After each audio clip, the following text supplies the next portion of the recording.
Shalom pendengar yang dikasihi dan mengasihi Tuhan Yesus Kristus. Kita berjumpa lagi dalam program Waktu Teduh bersama Renungan Harian terbitan Yayasan Gloria. Mari kita siapkan hati untuk mendengarkan firman Tuhan.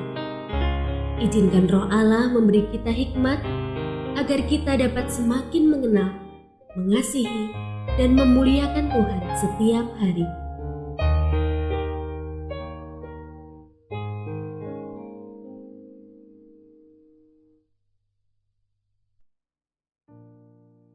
Bagian firman Tuhan yang akan kita baca hari ini adalah dari Markus pasal 3 ayat 20 sampai 35. Saya akan membacakan sebagian daripadanya. Kemudian Yesus masuk ke sebuah rumah. Orang banyak datang lagi berkerumun sehingga makan pun mereka tidak dapat. Waktu keluarganya mendengar hal itu, mereka datang hendak mengambil dia. Sebab, kata mereka, ia tidak waras lagi. Ahli-ahli Taurat yang datang dari Yerusalem berkata, ia kerasukan Beelzebul. Dan dengan pemimpin setan, ia mengusir setan. Pendengar yang mengasihi Tuhan, ayat yang kita renungkan secara khusus hari ini adalah dari Markus pasal 3 ayat 22. Ahli-ahli Taurat yang datang dari Yerusalem berkata, ia kerasukan Beelzebul, dan dengan pemimpin setan ia mengusir setan. Renungan hari ini berjudul, Meski Dilukai. Tahun 60-an Masehi, orang-orang percaya diperlakukan secara kejam dan tidak manusiawi. Banyak di antara mereka disiksa dan dibunuh di bawah pemerintahan Kaisar Nero, pemimpin kekaisaran Romawi, termasuk Petrus dan Paulus. Yohanes Markus yang hidup di zaman itu digerakkan untuk menulis Injil Markus. Maksudnya sebagai tanggapan penggembalaan terhadap penganiayaan ini. Ia ingin agar dasar iman orang percaya menjadi kuat dan setia untuk menghadapi penganiayaan dan penderitaan karena Kristus.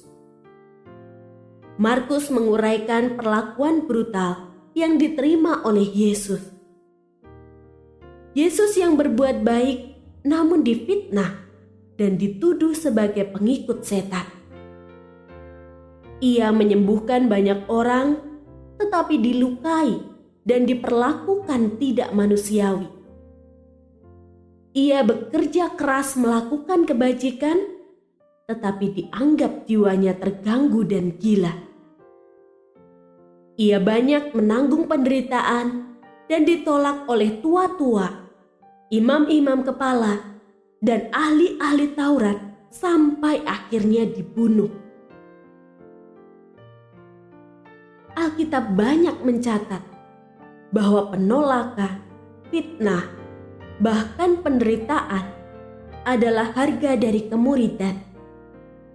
Dalam segala zaman, orang-orang percaya mengalami hal serupa, ditolak dan sering dituduh sebagai orang sesat dan kafir. Kadang-kadang disingkirkan dan ditolak untuk menempati posisi-posisi strategis. Menghadapi semua itu, hendaklah catatan Markus tentang Yesus menjadi teladan. Kita harus akrab dengan penolakan, merangkul rasa sakit, dan tetap mengasihi walau dimusuhi. Kualitas kita justru harus memancar di tengah fitnah dan penolakan. Karena itulah bukti kemuridan kita. Kristus dimuliakan karena tegar menghadapi segala bentuk penganiayaan dan setia sampai mati.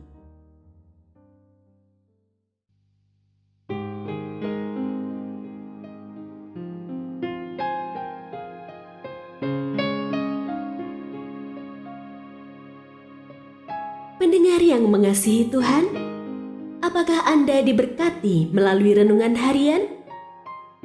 Jadilah berkat dengan mendukung pelayanan kami.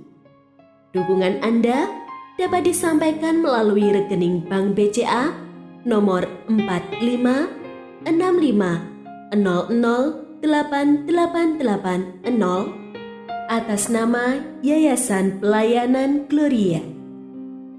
Informasi lebih lanjut mengenai renungan harian dapat dilihat di situs web kami renunganharian.net. Tuhan Yesus memberkati dan menjadikan Anda berkat di hari istimewa ini. Shalom.